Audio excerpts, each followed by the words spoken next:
So now we want to be able to see multiple cameras at once, and that's going to be right here, our grid view.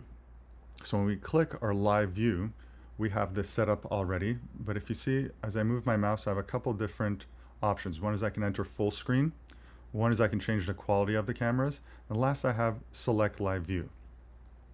Now we have a couple preset ones for the shop, but what we're going to do is add a live view right here. We will call it testing. And over here under share, you can choose to share it with other people in your company, or only you're able to do see this live view. So I'm going to do it just for me, not for anybody else.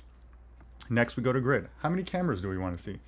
We might have 10, 15, 20 cameras, but that doesn't mean we constantly have to view those cameras.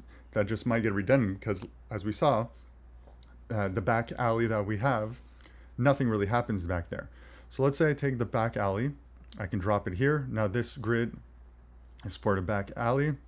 I can do Brian's office here. I can do the courtyard here, and maybe the main shop here. So that's a live view, and all 4 cameras will just show us live. But for example, the back alley, nothing really happens back there.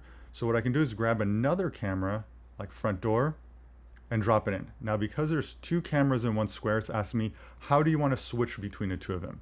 I can do it by time, and you can go as low as 3 seconds or as high as 60 seconds. So basically it will swap between the 2 every, depending on how the time you said, or by motion.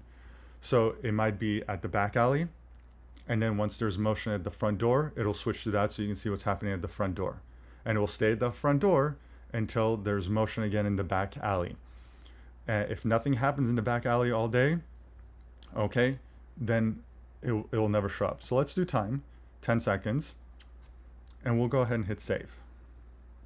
So here we see Brian's office. He's not in today. The front area, our office, our main view of the office, and up here is our back alley. Now we set it to 10 seconds, and there we go. Now it's switched to the front door. So now after 10 seconds, it's going to go ahead and switch back to the back alley. And that's how we can have, we don't have to have all 10 cameras constantly showing. We can just choose.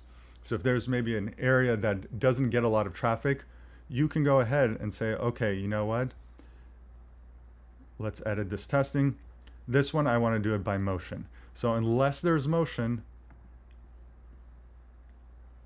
it's not going to go to the back office, to the alley in the back.